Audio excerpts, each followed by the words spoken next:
The views expressed on this program are those of the producers and individuals appearing on this program and do not necessarily reflect the views of the Sun Prairie Media Center staff, its video service providers, or the staff and elected officials of the City of Sun Prairie.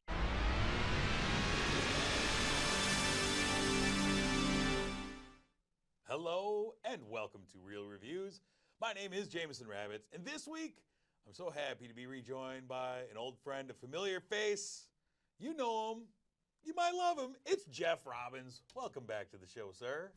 Hey, there he is. You seemed happier to have me the last time. Yeah? I wonder why that is. Yeah, I wonder. Here we are. I'm happy to be here. Thanks for having me. Good. I'm pleased Always to a have you pleasure. here. We're going to talk about some movies.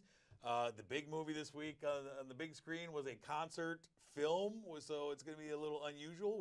We're doing some fun things. We're going to be talking about some Crazy lists. mix-em-ups. Yeah, we got a list at the end of the show, but first off, we're going to flip it and start with our streaming spotlight. So let's get right into it. We are turning to Prime Video for this one. It is a film called The Burial from director Maggie Betts. It is a film that is inspired by actual events that happened in the mid-1990s down in southern Mississippi. Jeremiah O'Keefe, played by Tommy Lee Jones, is an aging funeral home director and owner of 8 funeral homes in southern Mississippi, and he's facing financial hardship and also the possibility of losing his family's business, which he is hoping to pass on as a legacy to his children, his 13 children. His longtime attorney and friend Mike Allred, played by Alan Ruck, suggests meeting with a billionaire in Canada, a man named Ray Lowen. He's played by Bill Camp. Ray Lowen has a company that owns hundreds of funeral homes and burial insurance companies, and Jeremiah has hopes of selling a portion of his business to Ray in order to save the rest of his business. And a deal is struck, but then these two small-town businessmen find out that not every man is a man of his word or his handshake.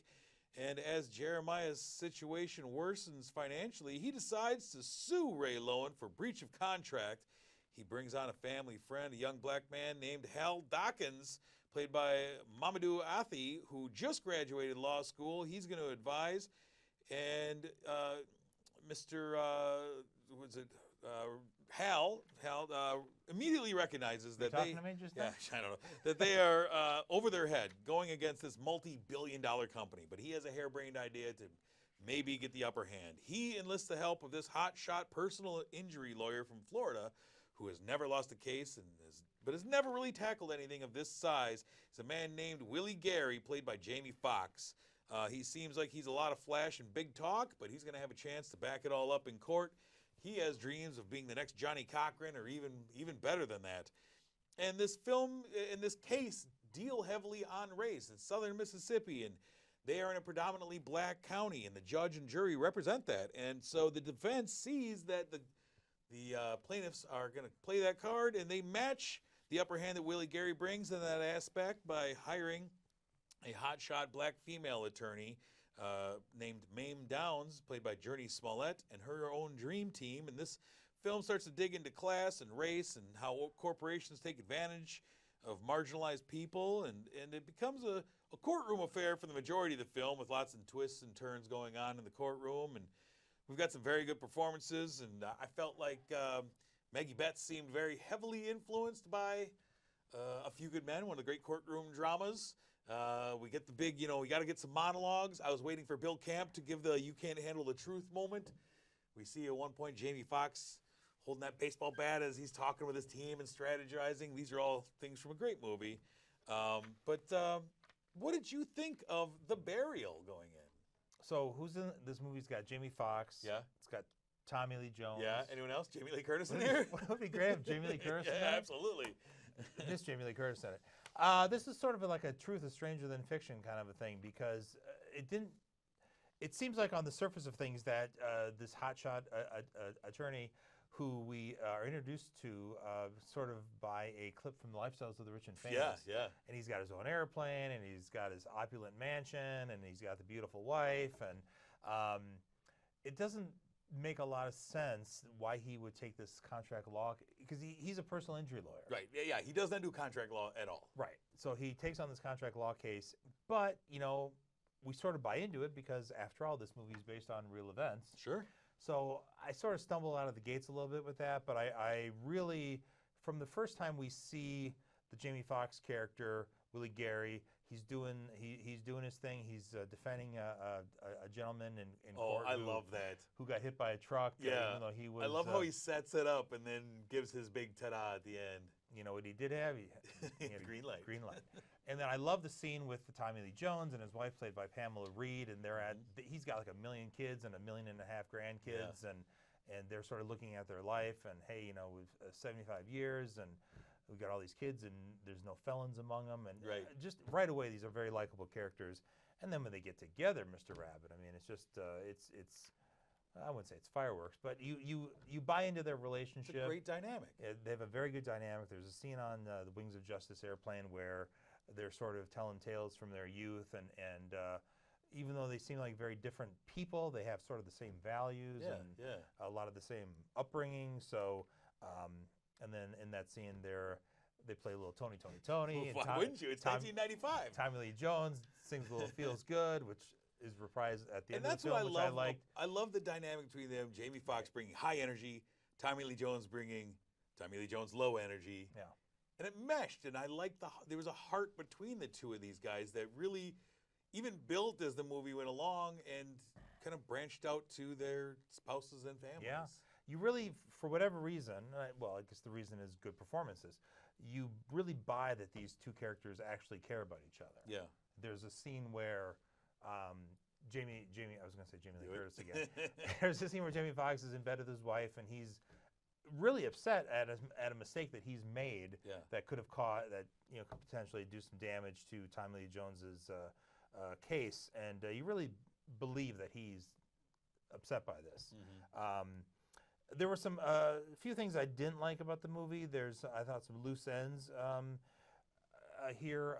The Alan Ruck character kind of disappears 3/4 of the way in. Yeah, we're not really sure if he's kind of a jerk or if he's is he racist? Is he racist? Is he not racist? And I guess that's kind of up for the viewer to decide. Also, the what is it? The Hal character. Dawkins. He brings in like the smoking gun kind of a thing. Oh, it's I've got a box that has the answer. The Deus Ex Machina is right here in front of me. And then he kind of disappears too, and I kind of wish we had seen more of him at the end of the movie.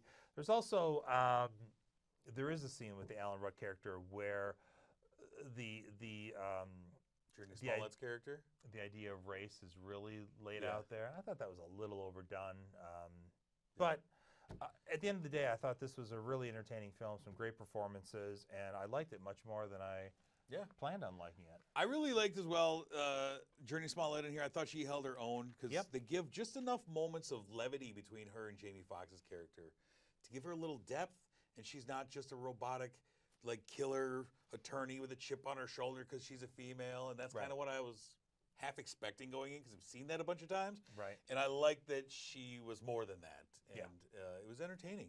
More entertaining than I expected. She was layered. The female characters in this movie were great. The Jamie I almost said Jamie Lee Curtis. Jamie Foxx's wife was great. I really liked her. Tease you every time. I wish you would. So yeah, a lot of good performances, and hey, you know. Bill Camp was good too. He was seedy as hell. He's always seedy. Yeah. He was in that Sound of Freedom. He was a child molester. Oh, I didn't see Bill that Camp.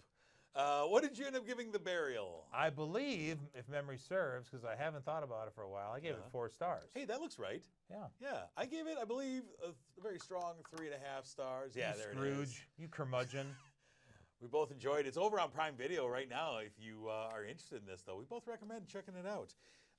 We also have another movie, a film that you brought to us. You brought a Blu-ray, put it in my hand, and said, watch this movie for the show, and I did. This was between this Blu-ray and the Taylor Swift movie, this is the most money I've spent ever doing your show. Yeah, you're not wrong. Me too. Yeah. All right, what are we talking about? We're talking about a new documentary called The Lost Weekend, A Love Story. The Lost Weekend, A Love Story tells the tale of the short-lived romance between May Pang, who was a 22-year-old assistant at Apple Records. More specifically, she became John Lennon and Yoko Ono's personal assistant in the early 70s. And when Yoko Ono and John Lennon were getting kind of tired of each other, you know, they had a lot of media scrutiny and a lot of the world looking at them all the time. Of course, they invited a lot of that on themselves, but nevertheless, they decided they needed a little bit of a break, and Yoko Ono more or less said, hey, May Pang, you're going to be John's girlfriend until I kind of say you're no longer his girlfriend.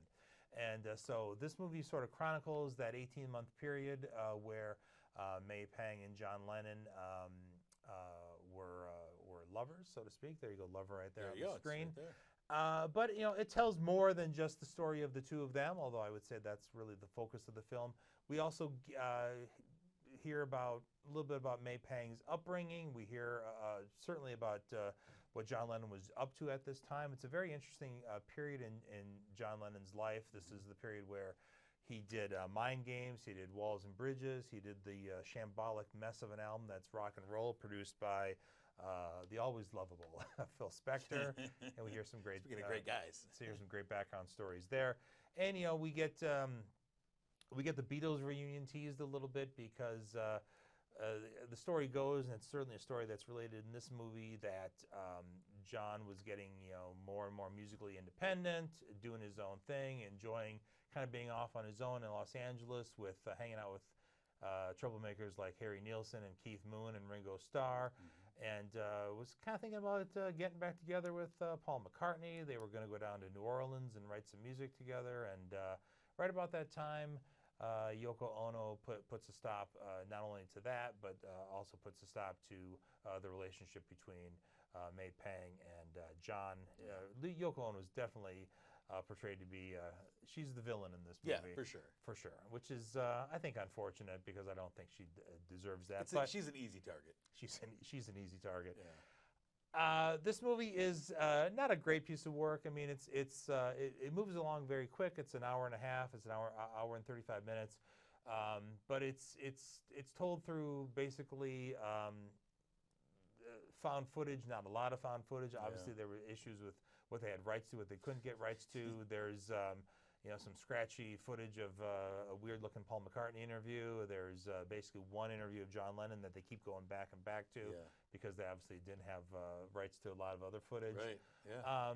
But if you're interested in John Lennon, if you're interested in the Beatles, you're interested in this kind of thing, there's enough in here, I think, that'll keep you entertained. But for me, it was all right. It's not. It's not a wonderful documentary. And you're much more knowledgeable about this period of Lennon's life. I don't have a deep knowledge going into this, so there were some things I was interested. I thought the most interesting parts for me were the things dealing with Julian Lennon and John's life with Julian at that time. Julian is the only person who sits for an interview. Right, and I love seeing Julian. I thought that was great. I hated the editing of this film. There was so much bad editing in here. Fake static, quick cuts. It was just a very dated way of editing it. It reminded me of those VH1 behind the music TV shows. It definitely has a TV feel to it. I struggle with that, and it's a scrapbook documentary of her May Pang with a disembodied voice talking over the top of clips of them talking on Dick Cavett or whatever. Yeah. And she doesn't show up until like the final 6 minutes of the movie, and then you think, well, this is going to be really impactful. She's finally sitting down in front of the camera. Here I am. Like, what do you got to say? And she doesn't have a whole lot to say then. Like, here, the now, modern day, here we go. And it's like, she didn't have a ton to say. The whole movie sort of feels kind of like a prologue to, like, the real movie that's coming what's up. going to be the big reveal here, and what's then, happening. And yeah. It was fine. Like, I enjoyed, I was kind of drawn into her vantage point on the relationship of her and John because I didn't have like deep knowledge of that. I just knew cursory things about it, and I enjoyed some of the parts where they filled in with drawn animation of them and filled in things because they ran out of looping the same archival footage over and over again. Right. There was obviously a limited well of footage they could go to. And but I was expecting more from this movie, and I felt like it was really limited on what we got.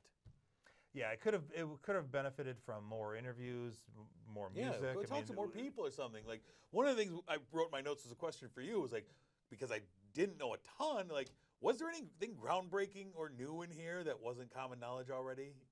I'm from someone who not really kind of knows. Yeah, and that's what I was kind of expecting. Even in the kind of official Lennon documentary, Imagine, that came out a long time ago, she's in that movie, and she sort of talks a little bit about her relationship, and there's not a whole lot new here. That's unfortunate. What did you end up giving The Lost Weekend? I believe I gave it a very generous 2.5 stars. Yeah. I want to have that same score. I gave it 3. I like your score better. Let's go with yours. We'll both agree on your score. Fair enough. It's the better one. All right, let's move on to what we had on the marquee this week. It's the groundbreaking, record-breaking, crazy movie. It is the concert film from Taylor Swift, The Eras Tour. I'm going to start crying. Don't do it. This is the first time we've ever reviewed a concert film on this show. It's something very new to us. It's a massive event that forced movie theaters, distributors, everyone to scramble to move movies out of the way because they did not want to get run over by the monolith that is the Eras Tour in 2023. It's a cinematic showcase of her record-breaking tour, presenting her career in 10 different acts. And I'll tell you right now that I'm a casual when it comes to Taylor Swift. I am Casual fan? Yeah. I mean, I know there are people that are deeply affected by Taylor Swift, her concert, her music. I'm not that guy. I understand that she's been like something we haven't seen in pop culture music since probably Madonna or Michael Jackson with this tour and how everyone's affected by it. And I was thinking Ambrosia. You're not the only one that always has ambrosia on the tip of your tongue. Yeah. But all I can do is judge this on my personal opinion, my enjoyment level. And I'll tell you, one of the things that I really loved in this movie is the atmosphere in the theater that I was at, the enjoyment, the joy people had, the excitement leading up to the movie playing, and there's pockets of people up on their feet dancing throughout the movie. That was fun. I was not. I was a lonely middle-aged guy with popcorn sitting in the corner creepily. Did you have the? Did you buy the collectible I did not tub? I did not buy the collectible I should have brought it in. Yeah, oh, you got one. And the cup. We bought the tub went and all the cup. out. Sure. Wow, special. Hell yeah. But I thought this did a good job of capturing the energy of her performances and allows people to see her if they aren't able to go to this massive thing. And you get the best seat in the house. You're there. You get to see some cool visuals that you probably don't get to see in the stadium because it's a cinematic experience. Then I'm kind of a jaded guy, but I enjoyed a nice concert film for the most part. Did you feel it was too long? Yeah, I was kind of getting a little antsy. I mean, it's a long ask, and if you're not like deep into it, and I'm kind of like just enjoying it, I'm watching the people around me almost as much as I'm watching the screen. Like, oh look, they're loving it. I'm sure they want this to go 4 hours. Do you have a feeling like a lot of Taylor Swift songs sound the same? No, I Okay. do. I enjoy a lot of her music and can recognize like the different albums for what they are genre wise. Yeah. Yeah, so I had a very different experience than you did. I think you and I saw it maybe on the same day, but I think we did. Yeah. I saw a later show, Yeah. and I think there were about 6 people in the theater. I went with my 16-year-old daughter. That makes it tough. Who's quite the Swiftie. So Not a lot of atmosphere. There was zero atmosphere. I mean, we saw Greg Marcus come up at the beginning and say, "Hey, get out of your seat, have fun." And I Keep was your phones on if you want. Who's going to do that? There's nobody here. But I, like you, consider myself a casual fan, and I really was entertained by this. I mean, I thought maybe it was a little bit lengthy, but I respect that they are trying to bring the concert experience home, or at least to the theater, where people, who couldn't afford tickets or couldn't get tickets. She wasn't performing in their city, could see it, so I respect that. I thought that, if you don't like Taylor Swift, you're not seeing this movie, but she's in every frame of this movie. I mean, there's no interplay with the band. There's very little interplay with the dancers or backup vocals. I mean, they're kind of there, but they're pretty robotic and interesting. Yeah, she's front and center, obviously. Yeah. So I would have liked to have seen. I mean, this is not really a fair criticism because it's not what the show is. The show is Taylor Swift. It's not Taylor Swift and the New Bohemians or something like that. I mean, she's a solo performer, but I got a little tired of just watching Taylor Swift for 3 hours, I guess. Yeah. But overall, Jameson Rabbit. Overall, I was entertained. I was impressed, and I liked it. Yeah, I did as well. The movie itself, I mean, there's nothing earth-shattering about the film. Right. It's a pretty straightforward. But it's a big performance. I mean, it's at SoFi Stadium, the biggest stadium we have around here. Sure. It's a good show. I appreciate just her as a person, how much ownership she's taken over her career, her music, doing all of this on her own. She's just dominating everything right now. I can't even watch the NFL without seeing her, but nobody can. Yeah, I enjoy that. But One of the things that I really enjoy, and I would recommend to you and anyone else, maybe you haven't seen it, is there's a Netflix doc called Miss Americana that is her from 3 years ago. It's really behind the scenes with Taylor. Get to know her, watch her write the music, collaborate, talk about things, perform the music.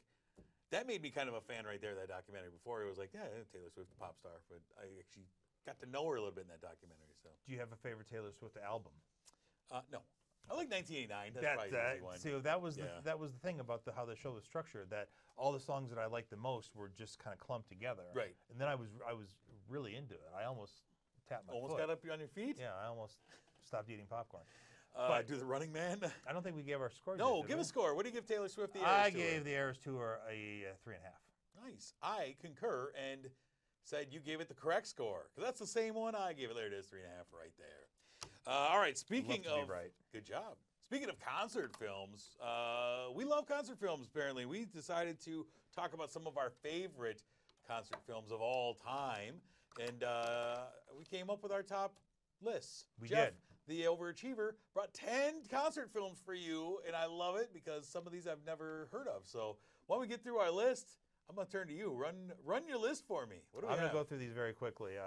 My number 10 is a film called Rock Show from the late 70s. This is a concert film of Paul McCartney and Wings from the Wings Over America tour.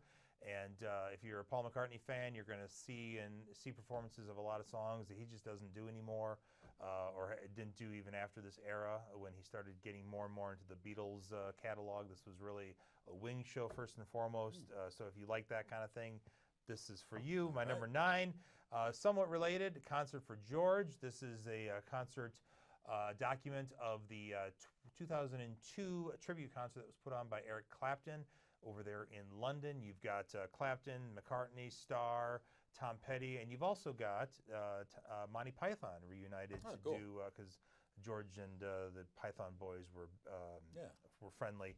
Number 8, we've got George Harrison's other concert film, Concert for Bangladesh, kind of Sensing a theme. kind of the granddaddy of the Live Aid type of shows.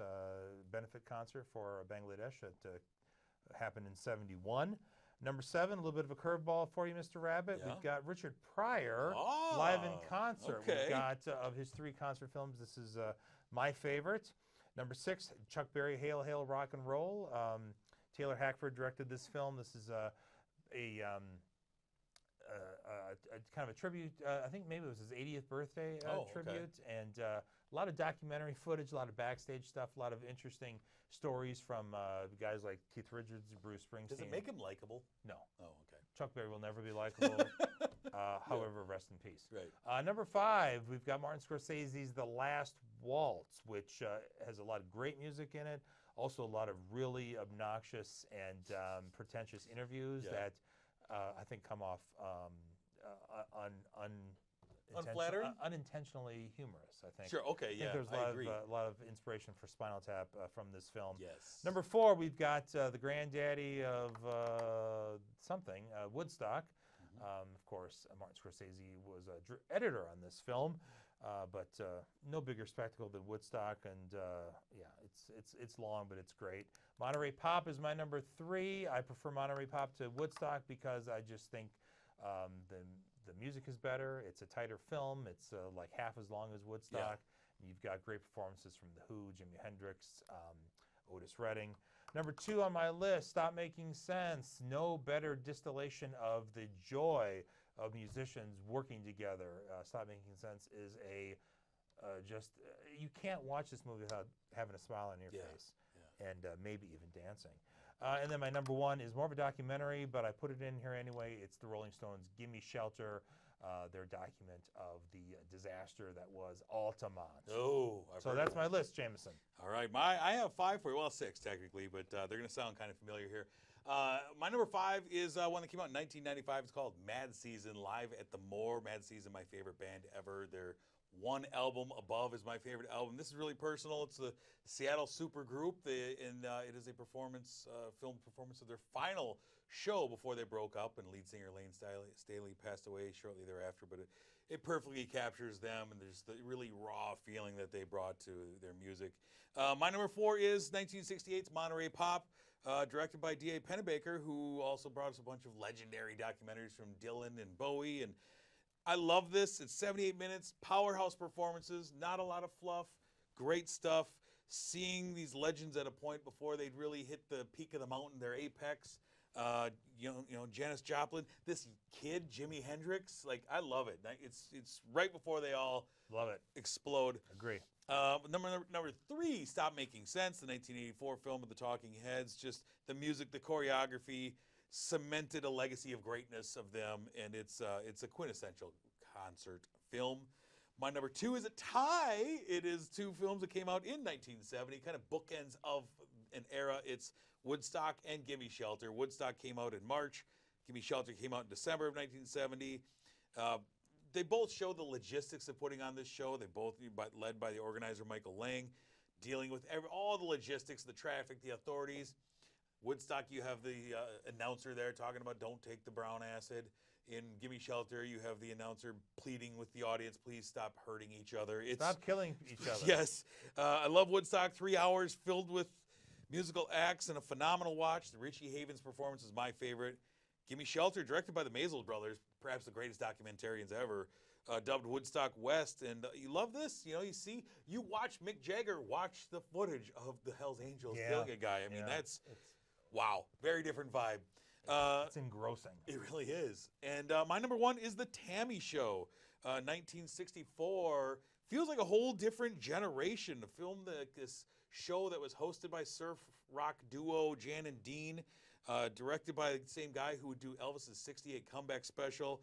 The cast, I mean, it's just music for the whole show. Chuck Berry, Jerry and the Pacemakers, The Supremes, Smokey Robinson, Marvin Gaye, Leslie Gore, The Beach Boys, the Rolling Stones at a very young age. The Wrecking Crew is the house band, and my favorite part, James Brown, just tearing the place down with his performances. 2,600 screaming teens that are omnipresent throughout the whole thing. You're a bit of a sex machine yourself. You better believe it.